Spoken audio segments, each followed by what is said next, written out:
എന്നാണ്ടേ തിന്നുന്നേ കൊള്ളാം, ഇത് മാത്രം തിന്നാൽ മതി. കുരു തിന്നിട്ട് വല്ലയിടത്തും പോയി തൂറി തൈ ഉണ്ടാക്കി എനിക്ക് നാണക്കേട് ഉണ്ടാക്കരുത്.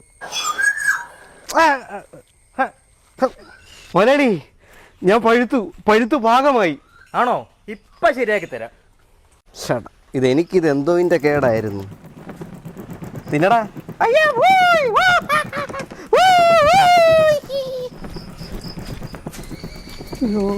ഇതെന്താ എല്ലാം കവർ ചെയ്യില്ലേ? ഇത് ഹരി ശിവരാമകൃഷ്ണന്റെ വീടാ, എന്ത് കിട്ടിയാലും കവർ ചെയ്യും.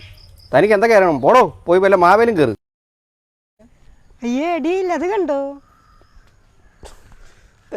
ലോകത്ത് ഒരു പഴത്തിന് ഒരു ഗതി കൊടുക്കല്ലേ, വല്ല വവ്വാല് തിന്നങ്ങ് ചത്താ മതിയായിരുന്നു. ഈ ഈച്ചയെ കൊണ്ട് ഭയങ്കര ശല്യമാണല്ലോ. ഓ എടാ അണ്ണാനെ, നിനക്ക് എന്താ പറ്റി? PK രാംദാസ് എന്ന വൻമരം വീണത് അറിഞ്ഞായിരുന്നു? ആ സമയത്ത് ഞാൻ വൻമരത്തിന്റെ മുകളിൽ ഇരുന്ന് മാങ്ങാ തിന്നുക, പൊത്തുനിന്ന് വന്ന് താഴെ വീണു. എന്നിട്ട് അവര് നഷ്ടപരിഹാരം ഒന്നും തന്നില്ലയോ? ഞാൻ സ്റ്റീഫൻ നെടുമ്പള്ളിയോട് പറഞ്ഞു എന്തെങ്കിലും ഒന്ന് ചെയ്യണമെന്ന് പറഞ്ഞു. അപ്പൊ പുള്ളി പറയാ പുള്ളിയുടെ തന്തയല്ല എന്റെ തന്തയെന്ന്. അപ്പൊ ഈ കടവളെ പോലെ കാപ്പവൻ അരപ്പവൻ എന്നൊക്കെ പറയാം, ചുമ്മാതെ പറയുവാന്നോ? ഓ വെറുതെ തള്ളു.